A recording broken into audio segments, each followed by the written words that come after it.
October 29, 1929. Imagine waking up to a world where fortunes are wiped out overnight and no one knows what tomorrow will bring. That's Black Tuesday, the day the American dream seemed to collapse into dust, and the starting gun for the Great Depression. So, how did it all go so wrong? Picture a wild party on Wall Street, investors scrambling to buy stocks using borrowed money, convinced the good times would never end. But with little regulation, it was all smoke and mirrors. John Kenneth Galbraith called it madcap speculation. Then banks, thousands of them, crashed and burned, taking people's savings with them. The numbers are staggering. More than 9,000 banks gone between 1930 and 1933. Meanwhile, America's farms and factories were churning out more goods than anyone could buy. Prices crashed, jobs disappeared, and the downward spiral began. Add in the Smoot-Hawley tariff, which was supposed to protect American jobs but actually made things worse by strangling global trade.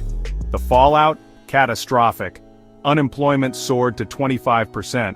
That's 1 in 4 Americans out of work. Homeless camps, called Hoovervilles, sprang up everywhere. Industrial production nearly halved in just 4 years. It was, as Barry Eichengreen put it, a global economic freeze. But then, enter Franklin Delano Roosevelt in 1933. FDR didn't just bring new policies, he brought hope. The only thing we have to fear is fear itself, he said. That message mattered. His New Deal rolled out game changers, Social Security to protect the vulnerable, massive public works programs like the CCC and WPA to put people back to work, and the Glass-Steagall Act to rebuild trust in banks. Was recovery instant? Not at all. The road back was long, and it took more than good speeches.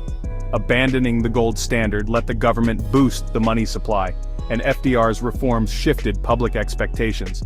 People started believing things would get better, and that made all the difference. So, what should I, and maybe you, take away from all this? First, letting speculation run wild can be fatal for economies. Second, in a crisis, decisive government action isn't optional, it's essential.